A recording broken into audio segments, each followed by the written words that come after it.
Well, California Governor Gavin Newsom is struggling to shed light on where the Democrats stand on a lot of issues, but this one is the transgender issue and what he considers to be too young to transition. Listen to this clip. It is a major problem for the Democratic Party. What about for your values? I mean, is 8 years old too young?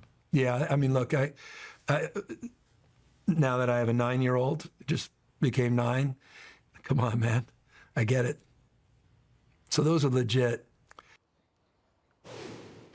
I don't even know where he stands on that after that. Okay, here to discuss is Republican political strategist, attorney, and senior advisor for Fix California, Katie Zacharia. Katie, it's so great to have you back.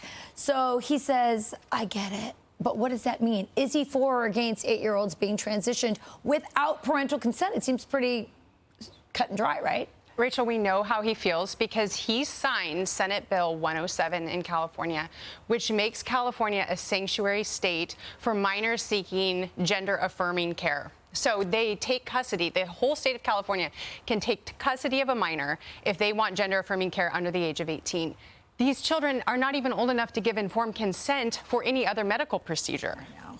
You can't even give a kid an aspirin in a school for even much older than that, let alone going into gender, changing their gender without their parents' consent. It's absolutely. So he's going on these podcasts. He's going on Sean Ryan's very popular podcast. He's going there because he's trying to seem more relatable. I'm really kind of a moderate. I'm not so bad. Is this strategy working for him?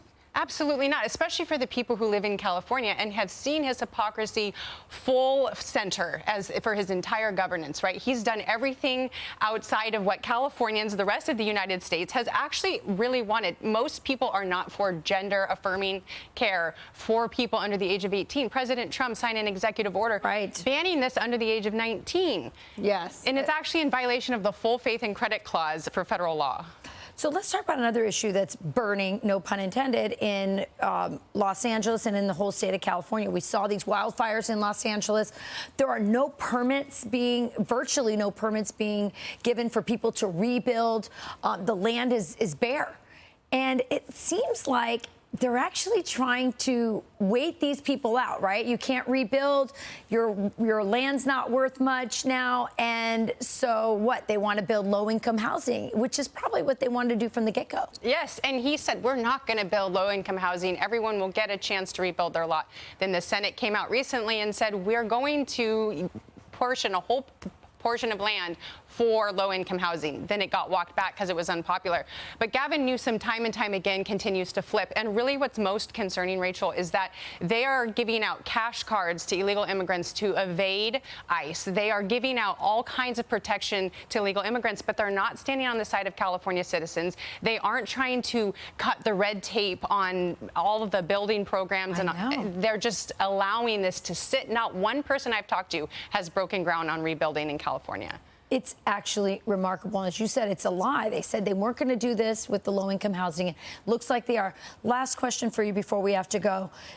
Clearly, he's trying to make a run for the presidency. This is why he's doing these kinds of podcasts.